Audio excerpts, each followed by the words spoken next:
conhecer. Em Jó 42, que é o último capítulo desse livro, nós vemos uma declaração que ele faz que é muito interessante.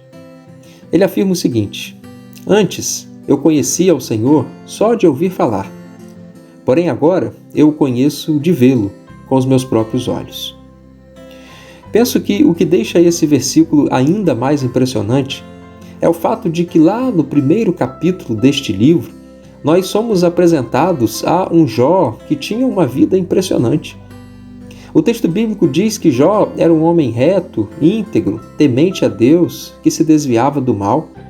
Ele, na possibilidade de que os seus filhos pecassem numa reunião familiar, ele oferecia então sacrifícios pelos seus filhos, sem mesmo saber se eles haviam de fato pecado.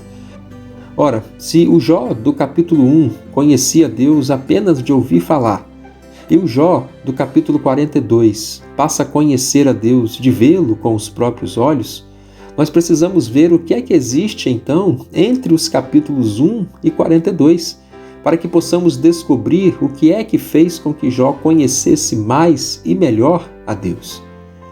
E nós sabemos que no recheio de todo o livro de Jó, nós vemos o seu sofrimento, nós vemos as suas perdas, a sua dor, a sua angústia, e nós concluímos então que o que fez Jó conhecer mais e melhor a Deus foi ter que passar por sofrimentos.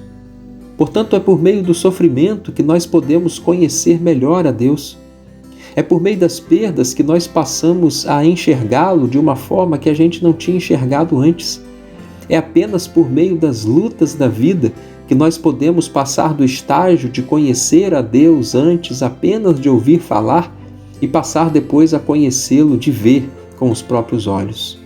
Que possamos então, a partir deste texto de Jó, entender que os sofrimentos são para o nosso bem, as nossas lutas são para o nosso benefício, que Deus vai fazer com que todas estas coisas contribuam para que a gente possa conhecê-lo mais e melhor.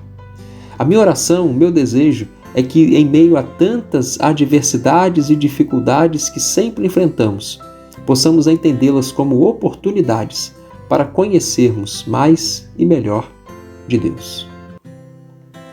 Vamos orar? Pai, nós sabemos que o Senhor não desperdiça o sofrimento. Se o Senhor nos permite passar por alguma coisa, é porque o Senhor tem um propósito nisso.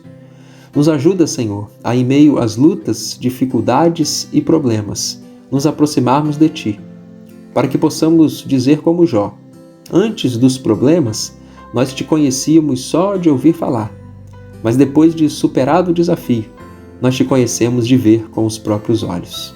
Que assim também aconteça conosco, para o nosso bem e para a Tua glória. Em nome de Cristo pedimos. Amém.